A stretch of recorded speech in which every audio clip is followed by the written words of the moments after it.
The nice thing about working with primitives like this is that it's nice, straight and forward.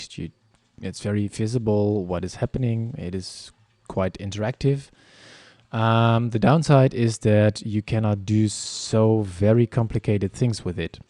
And that is why many modern CAD programs, like computer-aided design programs, work with the method of sketching. So first you make a two-dimensional sketch. On that you make three-dimensional, and you can make two-dimensional sketch on several faces, so you can make nice and complex shapes without too much of a hassle.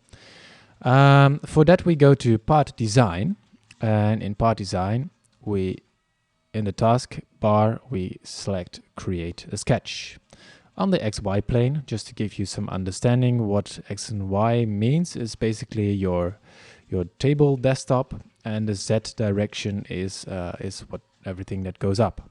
So you have a feeling in which direction we are working. And we can create a new sketch.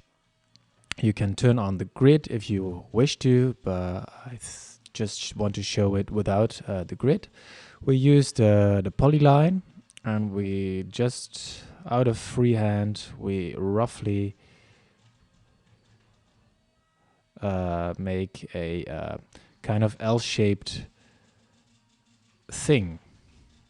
And you see, okay, this is done. And there are some funny red lines next to these lines. And these lines are so-called constraints. Constraints, you can also see it here. And that is that this line is defined now as a vertical. So I can pick it up and move it around, but whatever I do, it will always stay vertical. That also means I can put dimensions to it, whatever, it will always stay vertical. This line, for example, does not have such a constraint because I didn't draw it straight enough or whatever. And this means that this line I can also make inclined. I can also delete a constraint or add a constraint. For example, if I click here on a constraint and then I can delete it. So now this line is not vertical anymore. And if I pick it, well, it moves. To make it vertical again, click on it and get the vertical constraint. It's the same thing that we do here. And then everything's nice. So now everything is horizontal and vertical, but we have some more things to do. For example, I want that this point is exactly on the origin of the sketch. To do this, I select one point and the origin, so two green dots, and then I have the coincident constraint. So now, if I pick this point, you see, or this point doesn't want to move anymore. So that is fully constrained. And you see here we have still 4 degrees of freedom. It's okay. We are going there until we have 0. Next thing that we do, so if we have defined our shape, we are going to define the dimensions. So if I click on this line, it becomes green. And then I have this fix a length of a line, this diagonal arrow. Select exactly one line or one point and one line or 2 points from the sketch. What I have now is I have selected something double, apparently, which is okay. So I just click somewhere else in the 3D window, and then I click one time again on the line, and now I say make a dimension. And then the dimension comes. It's being placed rather randomly, so you can pick it and drag it outside of your sketch so it looks a bit nicer. And if you double click it, then you can change the size of it. So let's make that 40. To keep it nice and tidy, put it a bit there.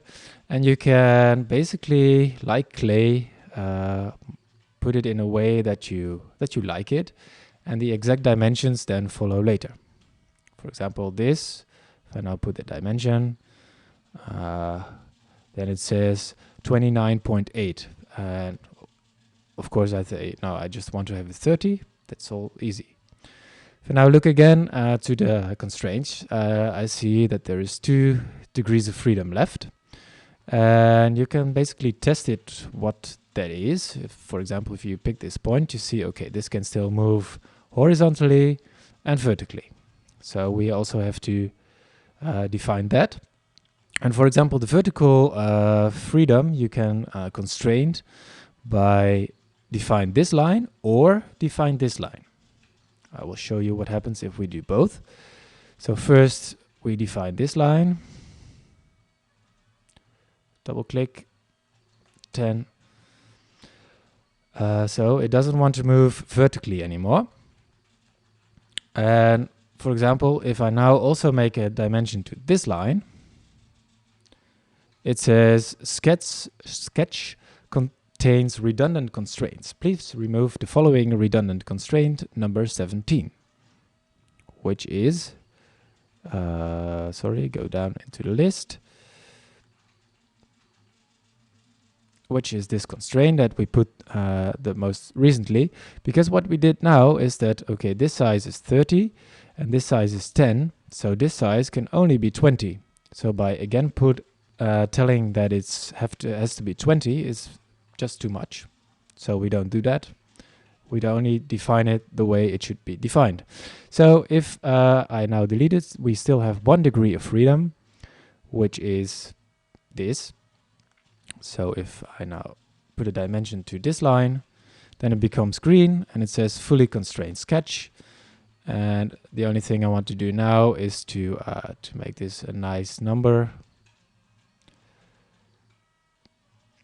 20, for example.